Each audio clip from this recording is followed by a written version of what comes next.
In the realm of anxiety and addiction, shame and embarrassment often prevent people from seeking the help they desperately need. To shed light on this issue, let me share the story of Alex, who grappled with anxiety and addiction, silently suffering due to his shame. Alex had social anxiety. Every interaction and expectation felt like a minefield. And to cope with his overwhelming anxiety, he turned to alcohol. Alex discovered how alcohol seemed to loosen him up when he was an undergrad, and it gave him this temporary reprieve from his internal battles. As time went on, Alex's reliance on alcohol deepened. However, instead of reaching out for support, he found himself sinking further into shame and embarrassment. Even as his addiction grew more pronounced, Alex felt trapped in a cycle of secrecy. The fear of judgment from his family, peers, professors, and colleagues, it just paralyzed him, prevented him from seeking the help that he needed. Addiction and anxiety do not discriminate. They can affect anyone. And it was not until Alex really reached a breaking point that he realized he couldn't continue down the path. Somehow he found the courage to confide in a family member who offered unwavering support and understanding. And together they researched, they found resources, confidential counseling services that were available specifically for professionals facing similar challenges. Now, with his family's support, Alex participated in individual and group therapy sessions, and he worked on his addiction and his anxiety. Alex slowly built up his confidence and developed healthier coping strategies. And he discovered that his struggles were not unique to him, and that seeking help was a sign of strength and not failure. Over time, Alex found that he could help others by sharing his story. He opened up about his anxiety and his addiction, and through his vulnerability in sharing his struggles, Alex broke the barriers of shame, and he actually drew people to him that were inspired by his story. Breaking through the shame and stigma of substance abuse and mental illness is such a challenge, especially for people in positions of helpers and teachers and parents, professionals and leaders. I popped onto Reddit, where I follow a few therapy subreddits, and there was a unanimous post made by a therapist who was suffering from addiction. Underneath the post were loads of comments by other therapists confessing their own problems with substance abuse and addiction. And they were no different than Alex, and they felt that their shame and embarrassment and possibly a loss of their careers were major roadblocks that prevented them from seeking help.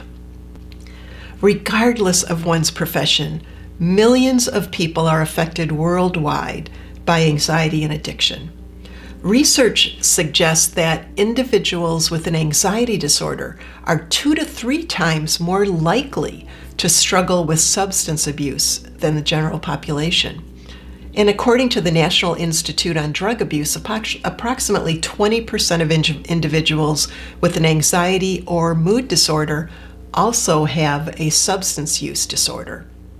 The Anxiety and Depression Association of America, ADAA, estimates that about 15% of people with social anxiety disorder also struggles with anxiety, with alcohol abuse or dependence. Now, people with anxiety often turn to addictive substances or behaviors in an attempt to self-medicate and alleviate those symptoms, even temporarily. If you are struggling with anxiety and addiction, I want you to know that you're not alone and recovery is possible. There are places to seek help. For people with both anxiety and addiction, you want to seek out licensed mental health professionals who specialize and have credentials in both co-occurring disorders.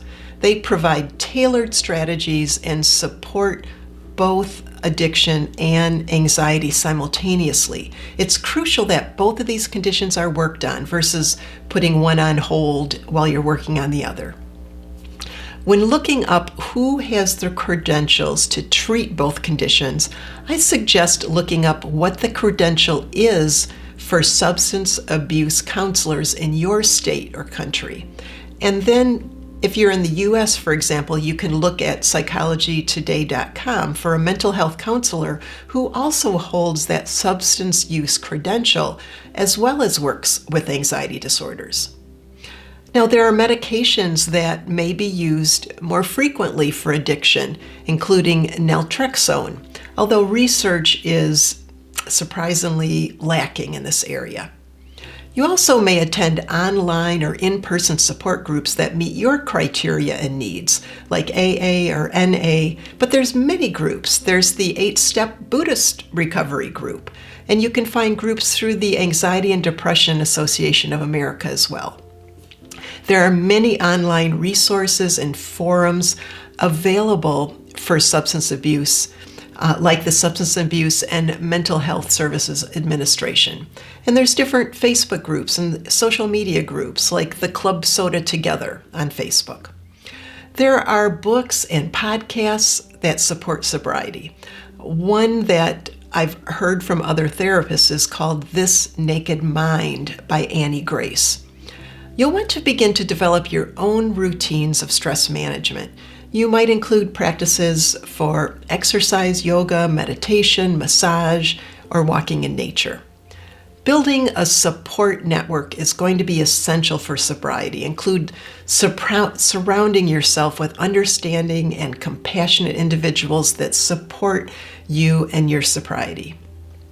Everyone's journey and recovery is unique, and finding the right support system for you is crucial. Now, these resources can serve as a starting point, but it's essential that you tailor and meet your specific needs and circumstances. Alex's experience serves as a powerful reminder of the crippling impact of shame and embarrassment on individuals that suffer from addiction and anxiety. The more we talk about it, the more we can break down those barriers of shame and destroy the stigma attached to addiction and mental health. Let's foster a culture of compassion and understanding and create an environment where no one suffers in silence. Until next time, I'll see you in session. Take care. Bye-bye.